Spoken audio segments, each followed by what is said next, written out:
Freakonomics Radio is sponsored by Hotels.com. Hotels.com gives you access to hundreds of thousands of hotels worldwide. And when you join for free, you can save up to 20% instantly with member prices.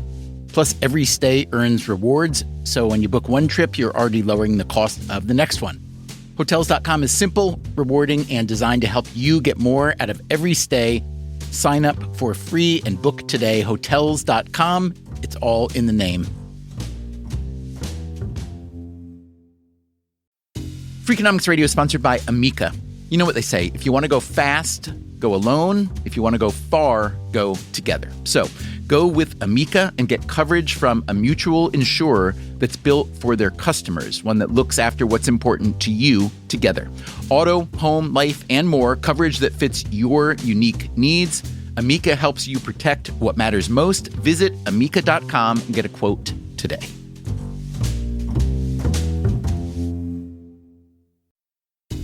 Freakonomics Radio is sponsored by Mint Mobile. Ditch overpriced wireless with Mint Mobile. Cut your wireless bill to $15 a month at mintmobile.com/freak. Upfront payment of $45 for 3 months, $90 for 6 months, or $180 for 12 months. Plan required, $15 per month equivalent. Taxes and fees extra, initial plan term only. Greater than 50 gigabytes may slow when network is busy, includes up to 20 gigabytes hotspot. Capable device required. Availability, speed, and coverage varies. See mintmobile.com.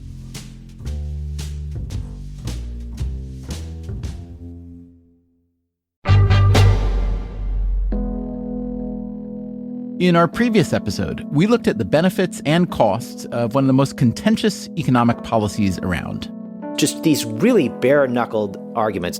Bare-knuckled arguments about whether the U.S. should raise the federal minimum wage to $15 an hour. There is a constant back and forth where Democrats point to the fact that people simply cannot live on the minimum wage, and Republicans point out that all sorts of people will lose their jobs because employers won't want to hire people at that higher wage. Even economists don't know the right answer. Well, I think we know a lot, actually. We don't all agree. After digging into the issue as deeply as we could, we reached a surprising conclusion. It's like a big fight over what is really not that transformative a policy. So a $15 wage is just not that transformative a policy? Thanks for wasting our time, economists. But this digging did lead us to something that may be truly transformative. We are in our infancy of adopting certain robots. So let's have that conversation about robot adoption and the labor markets. We might as well start with an economist. No. No. I'm not even a real economist. I just play one at MIT. That's David Otter. I started as an undergraduate at Columbia. I dropped out after 3 semesters. I worked. I rode a motorcycle. I went back and completed my undergraduate degree at Tufts a couple of years later. I studied psychology with a concentration in computer science, and I really didn't know what to do with myself. So he did some temping, he did construction, he worked at McDonald's. Then he went back to school again and got a PhD in public policy. So not the typical path for a labor economist at MIT. And that real-world experience is reflected in David Otter's work. My work is very concrete. I'm not a high theorist. I'm very much driven by practical problems. A lot of the questions I studied are related to the things I worked on and saw firsthand, working in poor communities, working in places undergoing political upheaval, watching the gulf of inequality expand in the information age. Watching the gulf of inequality expand in the information age. Yes, that does sound like a transformative idea, and it leads to a large question. Will new technologies make that inequality gulf bigger or smaller? You could see it going either way, right? On the one hand, technology democratizes. Many of us are now rich enough to afford what is essentially a butler. Amazon.com, for instance, will bring you whatever you'd like quite quickly at the push of a button. On the other hand, much of the wealth produced by this kind of technology flows way up to the tippity top of the income ladder. So, who are the winners and who are the losers when there is such a transformative shift in the global economy? Think about one of the last big shifts we lived through, the massive expansion of global trade, during which the U.S. intentionally sent millions of jobs to China. We actually had David Otter on the show a few years back to talk about that. Episode number 274, if you want to listen, it's called Did China Eat America's Jobs? So Otter has done a lot of thinking about these issues. No country has experienced the extremes of rising inequality that the United States has, and there's no evidence that the U.S. has gained much from it. We haven't grown faster than other countries. We don't have higher labor force participation rates. We don't have higher social mobility of people going from rags to riches. If you wanted a SparkNotes version of the U.S. economy over the past few decades, it would be this. Rising productivity, though not as fast a rise as the post-war era, and stagnant median wages, with the productivity gains largely benefiting the top of the income distribution. It's just incredibly skewed. And so as far as we can measure it, the median is barely budging.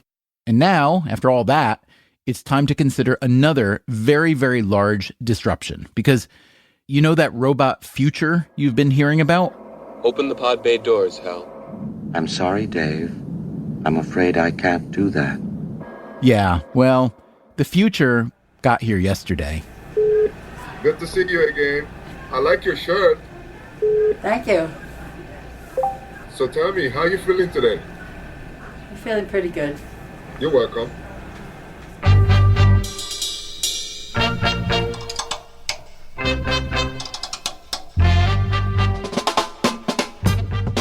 This is Freakonomics Radio, the podcast that explores the hidden side of everything. Here's your host, Stephen Dubner.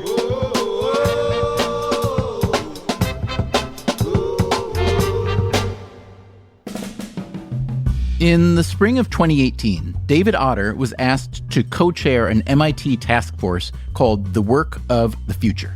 It included researchers from a variety of disciplines: economics, engineering, political science, anthropology even.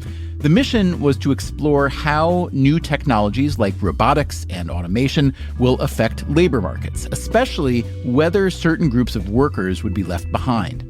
Keep in mind that this sort of prediction is really hard, as evidenced by the predictions that economists made about globalization. They predicted that when the U.S. offshored manufacturing jobs to China, that Americans who worked in manufacturing would be made better off, since they'd theoretically be reallocated into better jobs. But as David Otter told us in that earlier episode, this didn't happen. Some people are leaving the labor market. Some people are going into unemployment. Some people are going on to disability. And so the reallocation process seems to be slow, frictional, and scarring. The real differentiator is the skill level of the worker. So higher paid and more highly educated workers, they seem to reallocate successfully out of manufacturing into other jobs. So the HR person at a big textile firm gets an HR job elsewhere, and the manufacturers on the line are probably not. And the line workers are much less likely to do so, exactly. So considering the difficulty of making predictions about the future of work, the MIT task force started with one thing they were pretty sure about. The one thing we were confident in was that the U.S. would keep generating lots of low-wage jobs. Too many even, yes? Well, actually, too many is better than too few. When there's too many, at least they're competing hard for workers. When there are too few, workers are competing for them. And that means those jobs will get worse. And so the one positive thing you could say about the U.S. workforce, well, we had a lot of crappy jobs. The task force began its work before the pandemic. What kind of damage has been done by the pandemic recession? In the short run, it's just done enormous damage to most of the in-person service jobs. The ones that were, absolutely necessary, like in grocery stores and healthcare, have persisted, but many of the jobs in retail, in restaurants, and hospitality have not. A lot of those jobs paid only the minimum wage. Even so, many of them won't be coming back. I actually think the biggest change, and it's, most obvious, is telepresence. That we are just doing more things remotely. We've kind of broken the space-time barrier in that we can't be in two places at once, but we can get to any two places instantly. No one can say how fully the old normal will return, but consider just one pandemic change, the massive drop in business travel. Let's say business travel never returns to pre-pandemic levels. What kind of downstream labor effects does that have? It's not just airplanes, right? It's Ubers and limos. It's expensive hotels that, people pay full freight on weeknights and then go out to marquee restaurants and then go have their shoes shine and dry cleaners. And so I think that's the real challenge. The Work of the Future Task Force took the pandemic into account as best as they could, and they recently published their report. It tries to answer three main questions. The first one, how are emerging technologies transforming the nature of human work and the set of skills that enable humans to thrive in the digital economy? Technology is always eliminating work and creating work simultaneously. We tend to focus on what is automated away, and that's completely reasonable. Simultaneously, new areas of expertise, new luxuries, new services, new demands are constantly being created. And that process, that kind of turnover, is highly productive. Consider, for instance, how medicine is practiced these days. There's hundreds of medical specialties, way, way more than there used to be. And it's not because doctors have become narrower and narrower and they know less and less. It's that they know more and more in depth rather than breadth, right? The extent of expertise required is just extraordinary, and humans have finite capacity. Where did all that need for expertise come from? Well, it came from research and technology and so on. So often we're broadening expertise, but it's not just in the high-tech professions. You will find patents emerging for new ways of hardening nails, fingernails, not the nails you pound into wood. Patents for photovoltaic electricians, people who install solar cells. There's a lot of skilled work that's done hands-on, being an electrician, being a plumber, building a home, or repairing an engine. And much of that work requires a combination of dexterity and flexibility and problem solving, and also knowledge on demand. A lot of people today consult YouTube when they want to learn how to sweat a pipe. We can augment people's capability to do that work by giving them VR tools, giving them information on demand. People could be much more effective in that work and more productive and therefore paid more if they were augmented in these ways. And so you can see in those examples how you could use the technology to not make people less necessary, but to make them more effective. That said, not every profession benefits from this kind of tech augmentation. If you're doing one of those things that all of a sudden a machine can do better than you, your opportunity set contracts. And usually the people who are on the one end of that, seeing their work disappear, are not the same people who are getting new opportunities. We saw this vividly when the U.S. offshored manufacturing jobs, and we're seeing it now in other sectors. For the people who have been working in clerical jobs or many production jobs, what automation has done is made their work unnecessary. It's tempting to think that automation will replace only the simpler jobs that don't require heavy cognitive input. But that's not the case. Otter has seen this for himself at some of the firms he's visited. One of them was a big insurance company, and they do an enormous amount of claims adjudication, claims assessment. And they have these floors of, I guess you call them forensic accountants. And they go through a lot of material looking for anomalies, looking for fraud, looking for overpayment, and so on. It is true that forensic accounting requires a high level of expertise, but combing through these files in search of anomalies is also a tedious task. And the automation has really accelerated that discovery work. Machines can actually do reasonably well at this, and simultaneously, they never run out of attention. They never run out of energy.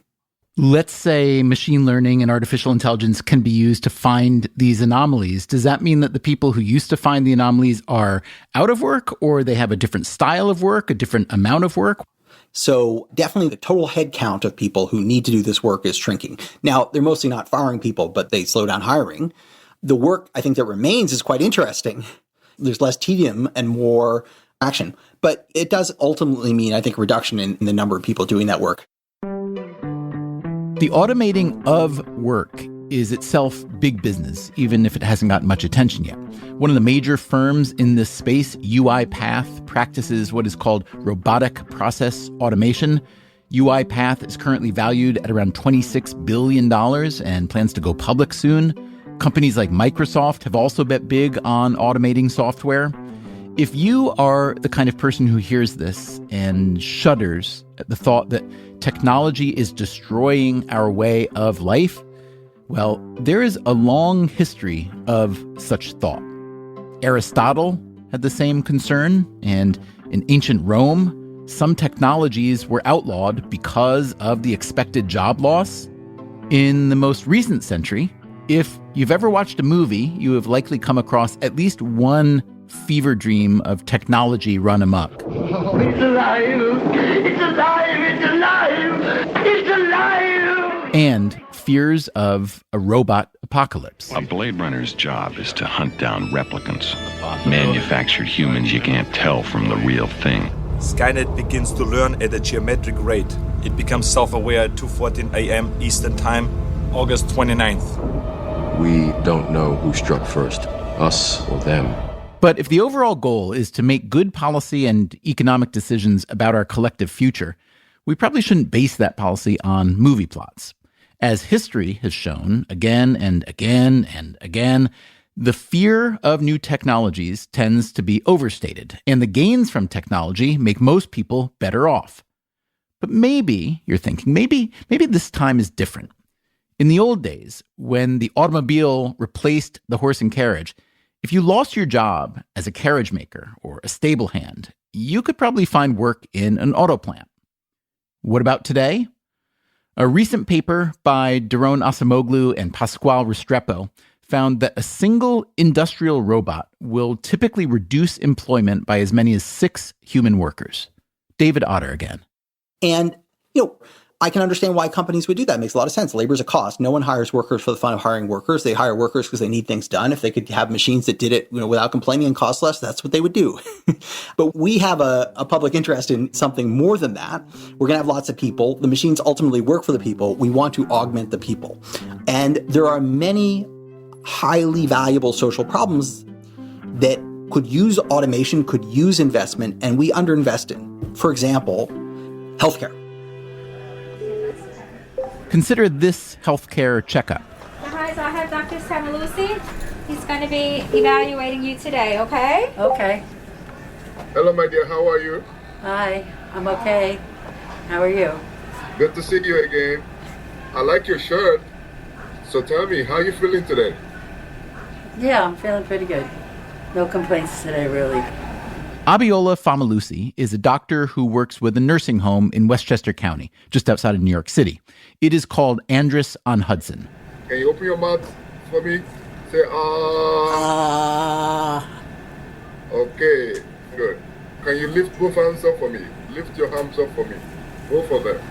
Excellent. But here's the thing. Dr. Famalusi isn't at the nursing home today. He is examining the patient remotely. Yeah, we are in our infancy of adopting certain robots. That is James Rosenman. He's the CEO of Andrus on Hudson. We have 2 robots, one for the purposes of telemedicine so that physicians can go into patient rooms with the assistance of a nurse when they can't be physically available on site. This telemedicine robot doesn't look like much, or at least not like what you might think a robot should look like. Yeah, like an iPad that is on a base that has wheels that can move to various areas. And we also have another robot that is a social robot to visit certain residents that may be less able to get up and walk around. I understand you had 8 robotic dogs and 11 robotic cats. Did you have to pull them then because of COVID concerns? They've been put in the kennel for a little while. The problem with the robots in the environment we're in right now is that you can't have them just roaming about. So infection control's added this other layer of complexity to robotics. So the pandemic is the reason the robotic dogs and cats had to be sidelined, but the pandemic was also the reason that Andrus got the telemedicine robot. Nursing homes were a hot zone for COVID transmissions, so Rosenman wanted to minimize face-to-face contact. Are you pretty typical as far as a nursing facility with the amount of robots you have? Are you at the leading edge or are you lagging? It's hard to know where we stand in comparison to other providers because this isn't a topic that comes up very often. But we do know that a lot of the people that we talk to don't utilize those in their facilities. Also, James Rosenman is a self-proclaimed robot nerd. I think I watched Short Circuit when I was little, the movie. Oh, I get it. Johnny Five is a big inspiration for me. But there are other non-pandemic reasons that a nursing home or hospital might want to use robots. Yeah, we work very hard on staff retention, and we do have a good retention rate. But we also have people, they retire. We would love for them to work there forever and ever, and I'd love to clone people, but we can't, and maybe that's for another show, but we have a labor shortage in the market of nurses and of CNAs. A CNA is a certified nursing assistant. In the U.S. today, there are roughly 4 million RNs, or registered nurses. A recent study in the American Journal of Medical Quality estimated that by 2030, less than a decade from now, there will be a shortage of 500,000 RNs. This gap is driven by both demand, we have a large population of elderly and sick people, and supply. There are more nurses aging out of the workforce than entering it. I've continued to see this labor shortage get worse and worse. How hard is it for you to hire already? It's incredibly difficult. It is a very difficult and demanding job. There is a critical shortage of those individuals. Andrus is a pretty typical nursing home, aside from their new robot workers. They've got about 190 residents and nearly 250 employees. The typical resident is over 70 and has a variety of conditions. Respiratory conditions, COPD, general chronic respiratory failure, congestive heart failure, cancer. The nursing assistants manage a lot of the moment-by-moment care. They earn around $20 an hour. Nurses earn around $30 to $40 an hour. $40 an hour works out to around $83,000 a year. And what do these robots cost? It was $4,000 for one of the robots that we are using for socialization. And then for the medical robot, we lease that. We pay about $2,000 a month because it has all of the equipment. Equipment meaning like EKG possibility? Exactly. With the telemedicine robot, one of the key components is not just that the clinician can look at the patient and assess them, but it has an array of tools connected with it. So you have what they call a smart stethoscope. So that directly feeds into what the physician can see on their end, an EKG on site. And an ultrasound is something that we're looking on adding. Your pulse rate is very good. Good. Your oxygen saturation is 98%. James Rosenman says the robots have increased productivity at the nursing home, and better yet, they've helped improve patient outcomes. One area that is always of concern, individuals who come to us for short-term rehabilitation, and then something happens medically with them. Then we have to send them back out to the hospital. It's called a readmission. And so we realize that by adding the robot and having faster access to clinicians to be able to view something in real time, assess it, we were able to fairly significantly reduce readmission rates to the hospital just through that alone. For David Otter, the MIT labor economist, these nursing home robots can help answer the second question that his Work of the Future task force asked. How can we shape and catalyze technological innovation to complement and augment human potential? You could introduce so much technology into healthcare without reducing employment and yet expanding the quality of care and the quantity of care. And of course, you'll need tons and tons of people to actually do the hands-on care work. But is that reading of the situation too optimistic? Coming up after the break, a fascinating new study about Japanese nursing homes. What we're really worried about are the lower skilled workers that might be completely replaced. And why is the Andrus nursing home an outlier? Why is the U.S. a laggard when it comes to healthcare robots? It's sort of hard to understand. And if you like what you're hearing on Freakonomics Radio today, why don't you give us a rating or write a review on your podcast app? And while you're there, be sure to follow the other shows in our Freakonomics Radio network. No Stupid Questions, People I Mostly Admire, and Sudhir Breaks the Internet. We'll be right back with robots and cobots.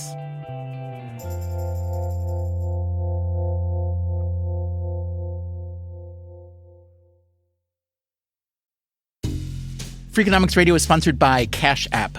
Bitcoin is often talked about as an investment, but it was built to be used. With Cash App, you can actually do that. Send Bitcoin instantly, pay at local Square businesses that accept it, or move it to your own wallet whenever you want. It works more like real money and less like something locked in an account. For a limited time, new customers can get $10 added to their balance. Just use code CashApp10 when you sign up. And don't forget this part, send at least $5 to a friend in the first 2 weeks.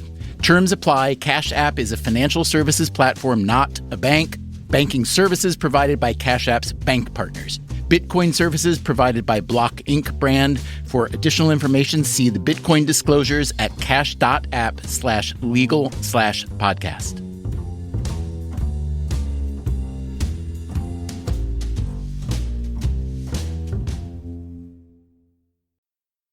Freakonomics Radio is sponsored by Figure. Did you know that 40% of homeowners own their home outright? If that's you, don't let your equity sit idle. Tap it with a home equity line of credit. Figure, the #1 non-bank HELOC lender in the U.S., helps tap equity you've built in your home so you can do things like tackle a renovation or pay down debt. HELOC is a line of credit secured by your home. You can draw what you need, repay, and draw again.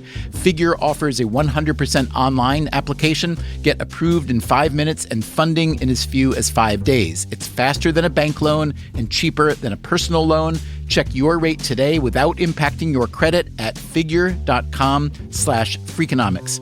This post is sponsored by Figure, NMLS ID 1717824. Figure is an equal housing lender. For more information about their licensing, visit nmlsconsumeraccess.org. Figure's HELOC is subject to credit approval and terms apply. Freakonomics Radio is sponsored by Ozempic. Innovation happens through rethinking what's possible, and when it comes to GLP-1s, Ozempic pill does just that. Learn more about Ozempic semaglutide tablets, 4 and 9 milligrams, by calling 1-833-OZEMPIC or visit Ozempic.com to view the medication guide and ask your doctor what's possible with FDA-approved Ozempic pill.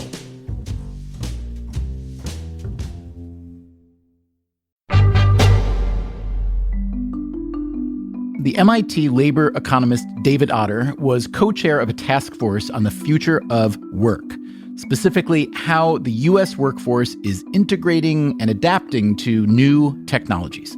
The task force found that the U.S. is not nearly as adept as one might hope in this regard. Here's what they wrote in their final report. Institutional changes and policy choices failed to blunt and in some cases magnified the consequences of these pressures on the U.S. labor market. So, David, of all the rich countries in the world, how would you rank the U.S. in terms of successfully adapting to the future of work? And assuming that we are not in, let's say, the 90th percentile or above, why are we trailing? I would put the U.S. maybe at the bottom of the top dozen. On the plus side, let's give the U.S. a little bit of credit. It's incredibly creative and entrepreneurial. A lot of the technologies originate here, right? But in terms of dealing with the consequences as opposed to the opportunities, that's where we have been extremely poor. Low-wage workers in Canada make 25% more per hour than low-wage workers in the United States. It's hard to believe that Canadian workers are actually 25% more productive per hour at McDonald's than U.S. workers. That seems very unlikely. How are those wages so much higher in Canada? There are minimum wages, and then there are just norms about what is acceptable. And the U.S. has kind of thrown away those norms. To a substantial extent, we've convinced ourselves that those norms are the problem, not the solution. Aside from those norms, there's also the fear that new technologies will destroy more good jobs than they create, or at least that the productivity trade-off won't be worth it. But not all countries feel that way, especially when it comes to robots. I think a lot of people just weren't aware that Japan's been subsidizing robot adoption since 2015. Karen Eggleston is an economist at Stanford. It's beautiful. You can hear the birds chirping. A lot of Eggleston's research looks at healthcare and technology in Asia. Why that focus? Well, Asia is a very important part of the world and a part of the global economy. I also have family connections to Asia. When it comes to robots in the workforce, Japan is number 2 in the world on a per capita basis. Number 1, by a long shot, is South Korea. Most of those are industrial robots used in the production of automobiles and electronics. The countries with a lot of robots tend to be high-wage countries, which makes sense since higher wages create more incentives to replace human workers. Germany, Sweden, and the US all have a high share of industrial robots. China, meanwhile, is well down the list, which also makes sense since labor in China is a lot cheaper, at least for now. When it comes to Japan, Karen Eggleston says that robots have been embraced for several reasons. First of all, we know Japan is a very developed economy and invests a lot in many kinds of new technologies, from so-so technologies to brilliant technologies. So investing in robots was natural in that context. A so-so technology is economist speak for something that just doesn't perform very well, especially when it's new. Think of automated phone services and self-checkouts in grocery stores. Second, and more related to what I usually study, is that the population age structure in Japan is such that it's leading the world in the demographic transition. And so therefore has an overall declining population and a declining working age population. Japan, in fact, has the oldest population in the world. So you have an increasing demand for long-term care and a declining supply of workers to staff that long-term care. This is the same dynamic that James Rosenman of the Andrus Nursing Home told us about, but it's even more pronounced in Japan. A lot of countries ease the burden of an aging population by importing labor. But as many people know, Japan is less welcoming of immigrant labor than many other countries in the world and has actually had a long-standing acceptance of robots. I feel like I read that a few years ago, Japan had finally started to loosen up some of the immigration. Is that right? Japan does continue to loosen immigration, so it's certainly not a black or white thing. But it's just relative to many other countries where the labor market conditions might be different. In other words, Japan might have opted for more immigrant labor to help care for its aging population, but instead it invested heavily in robots. So they don't all look like R2-D2 or C3PO, but they have functionality that enables them to take actions based on what they're monitoring. And a cobot is a term that's developed for robots that work alongside humans. Cobot as in a collaborative robot. It is a very different machine than the kind of robots used in something like auto manufacturing. Correct. Yeah, those robots can kind of swing their arms without worrying that they're going to knock over a human and damage them. And then a cobot is defined as necessarily working alongside humans. Is that right?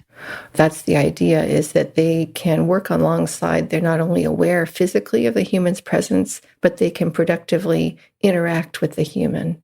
In Japanese nursing homes, there are a variety of cobots designed to accomplish a variety of tasks. One type, for instance, is designed to monitor patients. So these can help both the caregivers and the people themselves to avoid falls, particularly if they roll out of bed at night or they get up and then trip on something. There are also cobots to help the nursing home staff move their patients. They have these big robots with big arms that help to pick people up.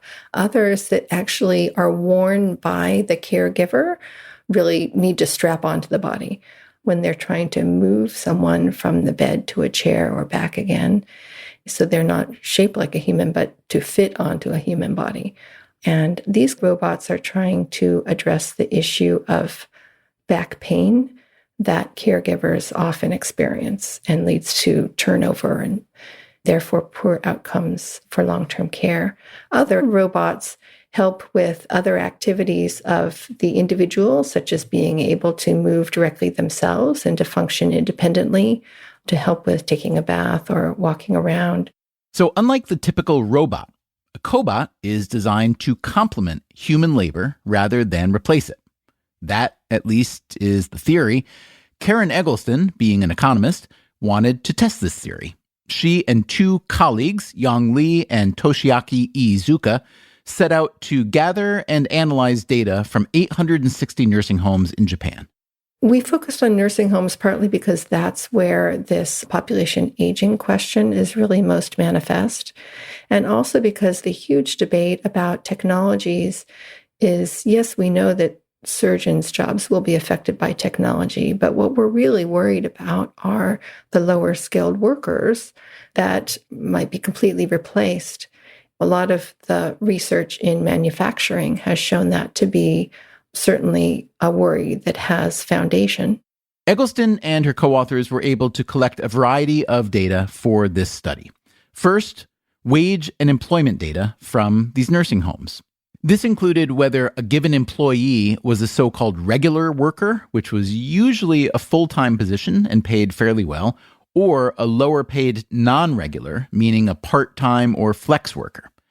The researchers also measured the degree of cobot adoption in a given nursing home, but they needed to introduce a random variable to prove causality between the adoption of robots and the effects on staffing. Luckily for them, different prefectures across Japan subsidize cobots at different rates, some as high as 50%. This variation in subsidies gave the researchers a nice natural experiment. And we use the variation in those subsidies to help figure out which way the causality arrow goes. Eggleston and her colleagues have written a working paper called Robots and Labor in the Service Sector, Evidence from Nursing Homes. What'd they find? What we find is that robot adoption is strongly correlated with having a much larger nursing home, and it appears to be a causal impact that adopting robots is associated with more care workers rather than fewer. But these additional care workers are the non-regular type on more flexible contracts. So that sounds as if it could mean that robots are bad for the upper end of that employment spectrum. Considering that this is relatively low paid work anyway, it sounds like it would promote more human workers, but at a lower wage. Is that about right? Well, yes, it is possible, although we also know that the most commonly adopted robot is the monitoring robots we were talking about.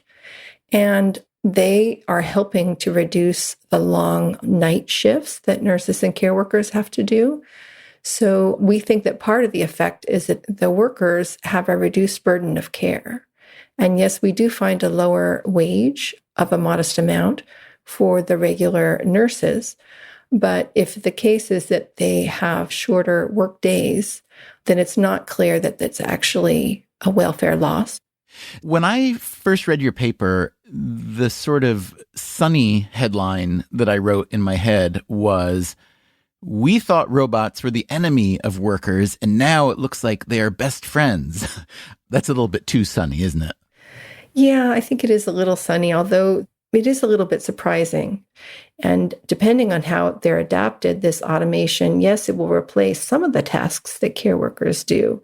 But the ones that do end up staying in this profession, maybe they will have more support, less back pain, have the education to work alongside robots, and may find that a more enjoyable experience as well as better for the people they serve. A lot of the workforce feels burned out, not necessarily because they don't like doing what they do, but they don't like doing all that paperwork and all that other stuff. And they want to interact one-on-one with the people they care for. And cobots, if they work properly, will enable that. Humans have these qualities of being very dexterous and being able to care directly to the patient and communicate and have compassion with them. You could argue that healthcare is the ideal scenario for the blending of human and robot labor. There are countless tasks and procedures where technology can plainly be helpful, but the human appetite for compassion also seems boundless, and for now at least, humans are better at compassion. You could see cobots helping mightily, not just in hospitals and nursing homes, but in at-home care as well. A recent study from the Journal of the American Medical Association found that some 5 million older adults in the U.S. need help with bathing or using the bathroom. In Japan and elsewhere in Asia, and also in Europe, it is increasingly possible for a robot to assist with such tasks. That's not just because robots have been subsidized. They've also been deregulated. In the United States, we don't have access to a lot of these types of robots.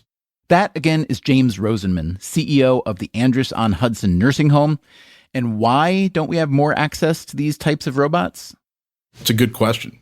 When I look at a lot of these things, or I'll find something, my eyes will get huge. I'll do some research and late at night, and then I find out, it's only available in, Japan or in the EU, actually in many, many markets. And the glimmer goes out of my eye because I know that we can't legally import that to the United States. The other day, I was just looking at, for example, to reduce the incidence of individuals developing pressure ulcers for people who are more bedbound. The current thinking is that you rotate people so that you can increase blood flow and reduce pressure on one given part of the body. So the idea that I was thinking about was maybe there are beds beyond just the mattresses that are pressure relieving, a robotic bed that literally move people. Right now, that's being done by humans. It's not available in the United States. So is it regulation that's preventing this right now? And if so, what kind of regulation? Is it technical regulation? Is it medical regulation, et cetera? Sort of hard to understand. I think that some of it is like a pie chart, if you will, of different reasons. I don't think there's one sort of smoking gun or people in the back room that are saying, all right, let's not get these things rolled out because it goes against our interests. It's just very fragmented. And so you have these different regulatory authorities. You have who's going to pay for it? How is it going to be used? You can have it approved, but then you have how is it used in practical terms on site? I think that first and foremost, there need to be more pilots, studies, models. There are pilots going on every day. Medicare funds those, or they're funded by other agencies of the federal government. But there haven't been a lot of pilots that include robotics in our settings. So if you're thinking big picture about the future of work, one of the most compelling questions is the degree to which robotics will complement human labor versus replace it. One example that I've encountered is in a construction company. That's Yang Li, one of Karen Eggleston's co-authors on the Japanese nursing home paper. He, too, is an economist at Stanford. They initially created robots so that they could replace workers, for instance, digging out certain parts of the land to lay the foundation. But they needed people who had years of experience, more than 10 or 20 years of experience. And it was just difficult to find that labor anymore. So what they decided to do is to create a robot where an individual with maybe only 1 year of experience could operate a machine that could perform the task that a skilled laborer with 20 years of experience could perform. So in this sense, they were designing a robot not to replace the skilled individual, but actually to augment an individual with less skill. In another study, Lee looked at robots in the manufacturing sector, a study that covered 11 years. There, too, he found that robots at first were replacing workers, but later, as the technology matured, the robots became more collaborative. Robots 10 years ago that did welding, and robots 10 years later will likely be different. So how do economists see this relationship unfolding between human workers and smart machines? How can that relationship be optimized? Karen Eggleston again. It won't surprise you to know, as an educator and a researcher, that I believe that investment in human capital is really, really important. And we need to be investing in young people and everyone else to enable them to be lifelong learners and to be adaptable. If we give support to people to be adaptable to changes in the labor markets, there really is a possibility that it will work on behalf of a very broad spectrum of society. In other words, every piece of technology, in a way, could become a cobot if we humans are skilled enough to collaborate with them. Yes. I think there really is a potential for technology to make our lives better. But I'm not of that opinion that it's going to automatically happen. I think it comes down to the choices that we make, particularly in policy on behalf of the most vulnerable in our society. We have time to adapt our institutions, our educational systems, and the way we work. And that, again, is the MIT economist David Otter. The third and final question from his task force on the future of work was this: how can our civic institutions ensure that the gains from these emerging innovations contribute to equality of opportunity, social inclusion, and shared prosperity? The problem, it strikes me as a layperson, is maybe a gigantic coordination problem, because we look to our governments to coordinate the way jobs and the economy will flow and take care of everybody. But in fact, governments aren't really very equipped to do that, whereas firms have a different set of incentives. So can you just describe how that will unfold in a way that leaves people not either out of work or grotesquely underpaid, or working in an economy where the gap between the high and low just gets bigger and bigger?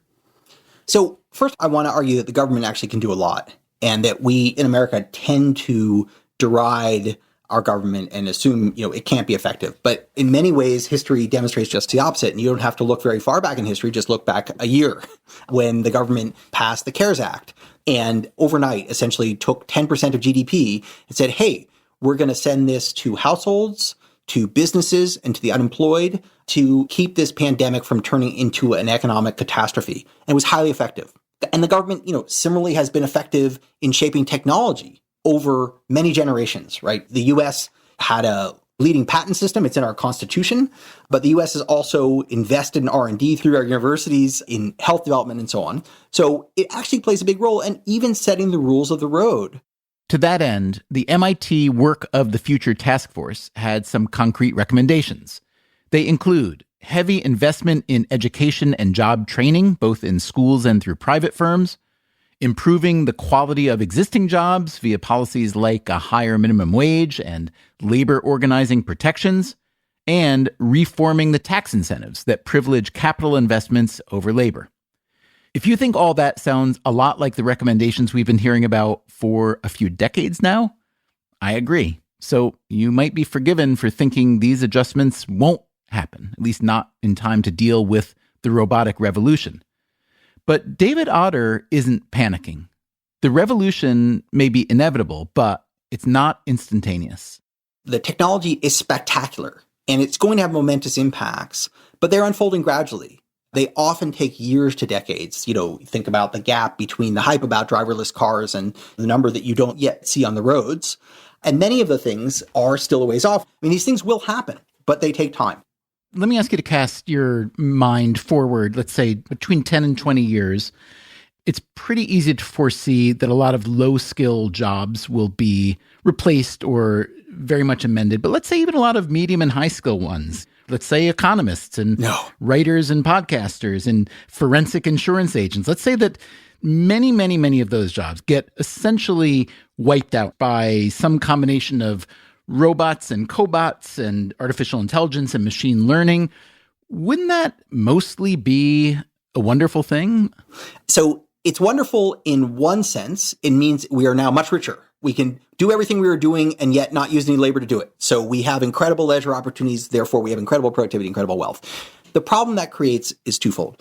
One is a huge distributional challenge. Our main method of income distribution in this country and in most industrialized economies is ownership of labor, right? You have some labor, you invest in your skills, and then you sell those skills and labor to the market for 30, 35 years, you save up some money, you retire. If labor is no longer scarce, what claim do you have on the assets of that society? So I worry about that problem. The problem of abundance, actually, the problem of lack of labor scarcity. The other is, I do think work, one can oversell it, but work should be venerated to some degree. It gives people identity, it gives them structure, it gives them purpose. This is what the Calvinists have always told us, but how do we know this is true? Well, we know when people lose work, they are miserable. So if we're going to have less work, I'd like to see everybody have a little bit less rather than many people not working at all. David Otter is a lot smarter than me, so I am inclined to believe him when he says that people are miserable when they lose work. On the other hand, could it be that people who've lost work in the past have been miserable because our civilization is built around work as the primary means to satisfy your basic needs? If the assets of society, as Otter puts it, are so bountiful at some point in the future, shouldn't there be a way to share in those assets while our robot and cobot friends do most of the work? Some people are lucky enough to love their work. I'll be honest, that describes me, most days at least, and I'm guessing it describes David Otter too. But many, many, many people have jobs they do not love and which keep them from what they do love. Economists are pretty good at measuring utility, but they're not very good yet at measuring things like love. Maybe if the robots and cobots are really smart, they can teach the economists how to do that. Coming up next time on Freakonomics Radio, he was the presidential candidate no one had ever heard of. He became a cult favorite, and now he is leading the polls to become mayor of New York City. Do we think that what's been happening has been working? And if you think it's been working, great. I might not be the candidate that you want. Andrew Yang is a very unusual political candidate. New York City is in a very unusual moment. Would a Mayor Yang be unprecedentedly amazing or just unprecedentedly weird? That's next time on the show. Until then, take care of yourself and, if you can, someone else too. Freakonomics Radio is produced by Stitcher and Renbud Radio. We can be reached at radio@freakonomics.com. The Freakonomics Radio Network also includes No Stupid Questions, People I Mostly Admire, and Sudhir Rakes the Internet, all of which you should probably be listening to. This episode was produced by Zach Lipinski. Our staff also includes Allison Craiglow, Mark McCluskey, Greg Rippin, Mary DeDuke, Emma Terrell, Lyric Bowditch, and Jacob Clementi. We had help this week from Jasmine Klinger. Our theme song is Mr. Fortune by the Hitchhikers. All the other music was composed by Luis Guerra. You can get the entire archive of Freakonomics Radio on any podcast app. If you'd like to read a transcript or check out the show notes, which have links to all the underlying research, visit Freakonomics.com. As always, thank you so much for listening. What do you call these two robots? Do they have names? Right now, the Steven, dubbed it robot, and that's really what we're going to after this. The Freakonomics Radio Network. Stitcher.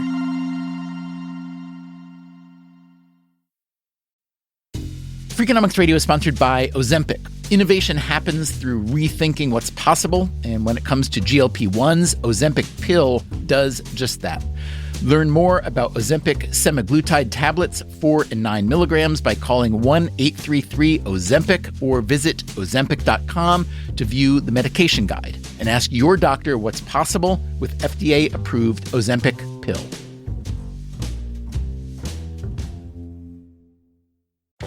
Welcome back to Should I Get It Delivered?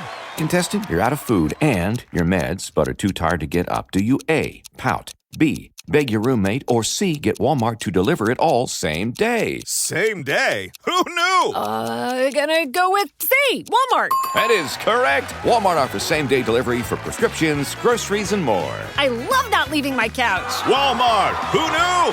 Subject to availability, restrictions, medication exclusions, and fees apply. In the U.S., there's a break-in every 26 seconds. But when intruders step near, Simply Safe Home Security steps up. Stop. This is Simply Safe. Police are on the way.